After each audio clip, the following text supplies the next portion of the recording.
And next, the main part of this event, I invite our chief guest, Mr. K. Arun Prakash, member of Rotary Club Kambam, sir, give your golden speech in the US.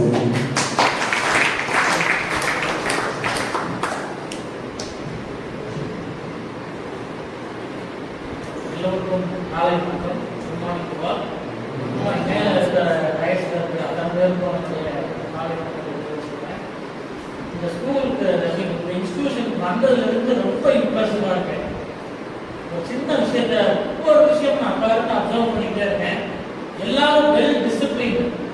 Sunday morning கொஞ்சம் எல்லாரும் dull இருக்கீங்க, தூக்க கலக்கத்தில் இருக்கீங்க, தூக்க கலக்கத்தில் இருக்காங்க.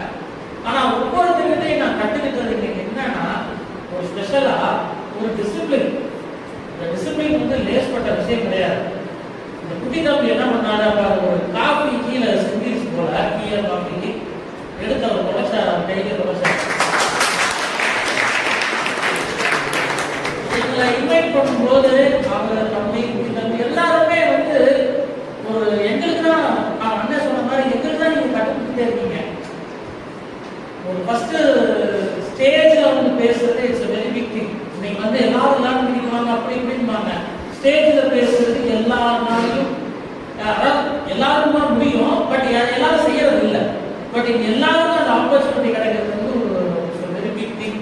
நல்ல ஒரு டிசிப்ளினை நான் வந்து நல்லா தெரிஞ்சுக்கிட்டேன். இப்போ வந்து இதுதான் ஸ்டார்டிங். நான் வந்து இது செகண்ட் டைம் வரேன். லாஸ்ட் வந்து டாக்டர் சாருடைய ஒரு லாஸ்ட் டைம் ஹோமியோபதி ஒரு விழிப்புணர்வு நிகழ்ச்சிக்கு வந்தேன். அவங்க அப்பா எல்லாம் ஃபேமிலிலாம் எங்கள் அப்பாவோட ரொம்ப க்ளோஸ் அவங்க. இப்போ நான் அடுத்த செகண்ட் தேர்ட் ஜென்ரேஷனாக நாங்கள் அவங்களோட ட்ராவல் பண்ணுறோம். So very big thing. எனக்கு ரொம்ப சந்தோஷம். அதாவது அந்த ஒரு குடும்பம் வந்து எப்போ ஒரு பெரிய விஷயமா வளரும்னா டிசிப்ளின் மட்டும்தான். டிசிப்ளின் இந்த சென்ஸ் என்ன, அடுத்தவங்களுக்கு தீர்வு இழைக்காம, அடுத்தவங்களுக்கு தொந்தரவு கொடுக்காம, நம்ம மேம்பட்டு நம்மளால அந்த சொசைட்டிக்கு என்ன டெலிவர் பண்றோமோ கொடுக்குறோமோ அதுதான் வந்து ஒரு குடும்பத்தையோ நம்மளோட இண்டிவிஜுவாலிட்டியோ டெவலப் பண்ணிக்கிறது. அந்த விஷயம் உங்களுக்கு பேசிக்கா பக்காவா இருக்கும். நான் விளையாட்டுக்கு சொல்லலை, நான் வந்து ஒரு சும்மா இங்கே வந்து ஒரு மைண்ட் கிடைச்சிச்சு நான் பேசிட்டேன் கிடையாது. உங்ககிட்ட இருக்கிற ஒரு வெரி பிக் திங் வந்து டிசிப்ளின் திங் இந்த சொசைட்டியில் ரொம்ப ரொம்ப ரொம்ப குறைவா இருக்கு. செகண்ட் திங் ஒரு விஷயம் நம்ம சொன்னாங்க, உங்ககிட்ட வந்து ஃபோன் மொபைல் வேற அன்னசரியான திங்ஸ் இல்லை அப்படின்னு கேள்விப்பட்டேன். சூப்பர், ரொம்ப நல்ல விஷயம். இப்போ நானே வந்து என்னோட மொபைலில் வந்து என்னோட டைம் வந்து குறைச்சிட்டே வந்துட்டேன். நான் அன்னசரியான விஷயங்கள் ஒரு என்டர்டைன்மெண்ட்டுக்காக என் ஃபோனை நான் பயன்படுத்துறதே இல்லை.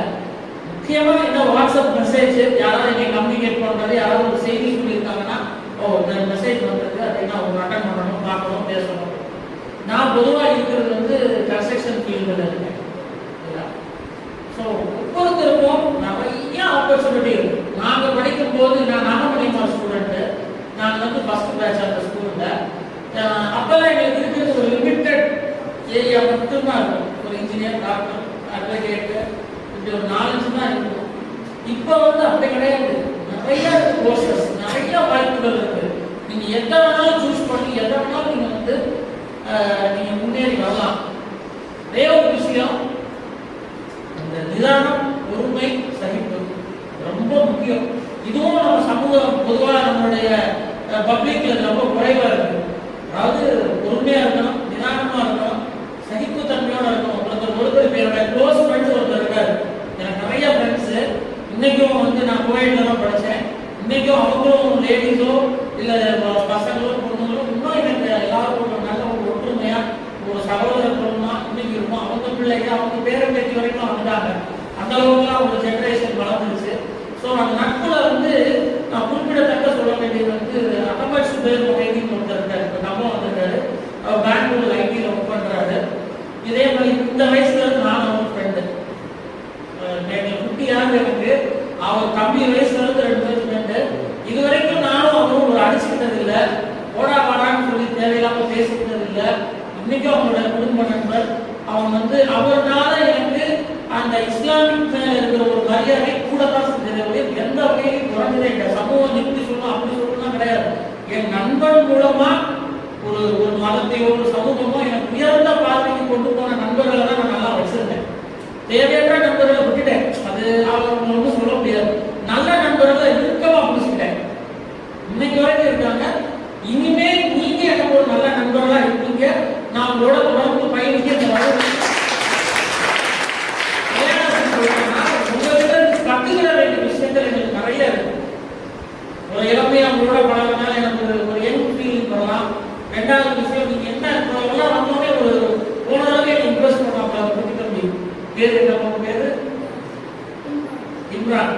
சூப்பரா அப்படி ஒவ்வொரு ஃபேஸ் எனக்கு வந்து போய்கிட்டே இருக்கு.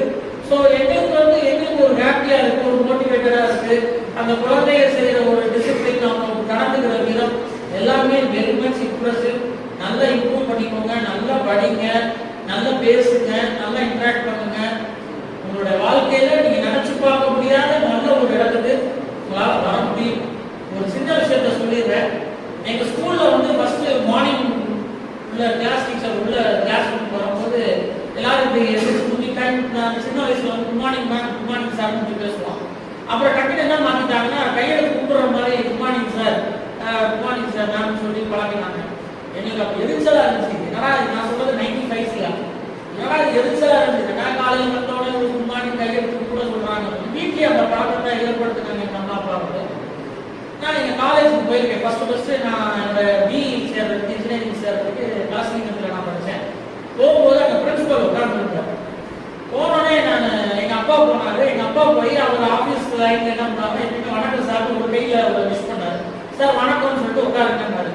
நான் போனோடனே சார் குட் மார்னிங்.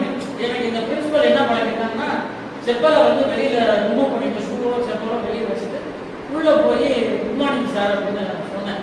கட்டியம் ஏதோ எழுதிட்டு இருந்த ஒரு டேபிள்ல எல்லாத்துக்கும் வச்சுட்டு வணக்கம் பா அப்படின்னாரு. அது நான் அப்போ உங்களை மாதிரி ஏஜ், எனக்கு ஒரு ஆச்சரியம். ஏன்னா இது நம்ம அவ்வளோ எழுதிட்டு இருந்தாரு. எங்க அப்பா கூட பாரு வணக்கம் உட்காருங்க சார் அப்போ ஏதோ எழுதிட்டு இருந்தாரு 2 மினிட்ஸ். அப்புறம் நான் போய் விஷ் பண்ணோன்னே எல்லாத்தையும் வச்சுட்டு வணக்கம். அப்போ புரிஞ்சுக்கிட்டேன் அதோட மதிப்பு என்ன. ஒருத்தரை வந்து இம்ப்ரெஸ் பண்றது எப்படின்னா, நம்மளுடைய நல்ல டிசிப்ளின்ல, நல்ல கேரக்டர்ல, நம்மளுடைய பாடி லாங்குவேஜ் இருக்கு இல்லையா, அந்த பாடி லாங்குவேஜ் ரொம்ப ரொம்ப முக்கியம். ஒருத்தர் இரிட்டேட் ஆகாத ஒரு பாடி லாங்குவேஜ் நம்ம வச்சுக்கணும். நமக்குள்ள 1000 கோபங்கள் இருக்கலாம், 1000 இருக்கலாம், எல்லாத்தையுமே சப்ரஸ் பண்ணிட்டு அதை யோசிக்காம நம்ம எக்ஸ்பிரஸ் பண்ற விஷயங்கள் நம்ம நண்பராக கூட இருக்கணும். அதான் சொன்னேன் இல்லையா, என் ஃப்ரெண்டு கிட்ட வரைக்கும் போடா வரான்னு நான் திட்டினதுன்னு சொல்றேன் இல்லையா. 40 வருஷம் 45 வருஷம் பழக்கம், இன்னைக்கும் நாங்கள் ஃப்ரெண்ட்லியாக தான் இருக்கோம்.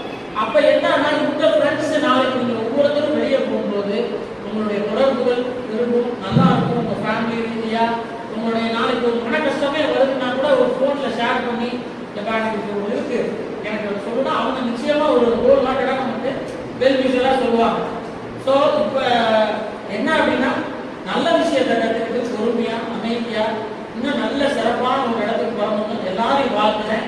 உங்களோட இருந்து நான் தொடர்ந்து பயணிப்பேன்.